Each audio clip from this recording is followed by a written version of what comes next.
We're going to have some hard decisions. We got to bring the Democrats in and talk about Social Security, Medicaid, Medicare. There's hundreds of billions of dollars to be saved, and we know how to do it. We just have to have the stomach to actually take those challenges on. Imagine waking up to find your Social Security benefits slashed.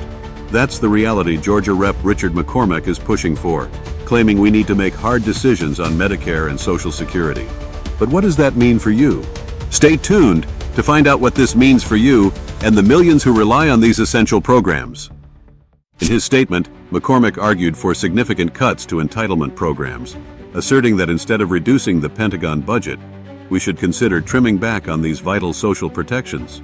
By prioritizing funding for the military amid global instability, McCormick believes we could save substantial amounts of money. But is this the right approach? The suggestion to cut Social Security and Medicare raises serious concerns. These programs are lifelines for countless Americans, especially retirees and low-income families.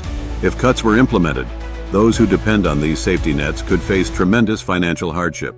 Interestingly, as we consider these cuts, it's important to note that the Pentagon has recently failed its 7th consecutive audit. This reveals potential inefficiencies and mismanagement within military spending. So why target programs that support our most vulnerable instead?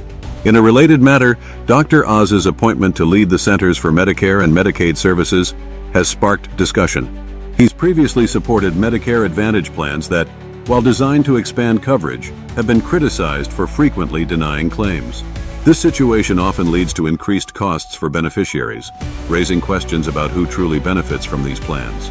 Further complicating matters, comments from Mike Johnson before the election indicated that there are intentions to cut regulations and government funding that help families. These moves not only threaten the safety net for everyday citizens, but also appear to prioritize the interests of wealthy individuals and defense contractors over average Americans.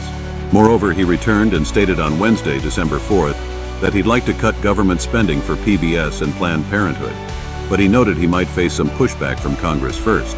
"I would like to, that's for sure," Johnson said in an interview on Fox News' The Story with Martha McCallum, when asked whether he plans to axe the two organizations. So, we must also consider the implications of populism in this context. While political candidates often promise to improve the livelihoods of average Americans, many risk sacrificing these promises for military funding or corporate interests. As citizens, especially those who are seniors or part of vulnerable populations, it's crucial to be aware of the political consequences of such budgetary decisions. If cuts are made to the Affordable Care Act, commonly known as Obamacare, millions of young adults could lose their health care coverage.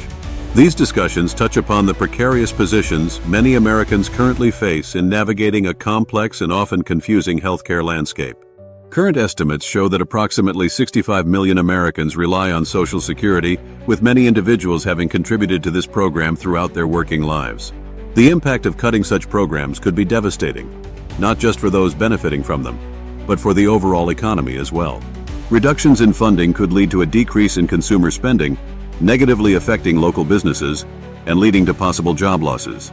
So what does all of this mean? The proposals by Representative Richard McCormack to cut Social Security and Medicare while securing funding for the Pentagon signal a critical moment in American budget policy. For those of us affected by these changes, especially retirees and those who rely on these safety nets, it's time to engage. It's vital for all of us to advocate for Social Security, Medicare, and other essential social programs. Thank you for watching, and don't forget to subscribe to stay informed. See you next video.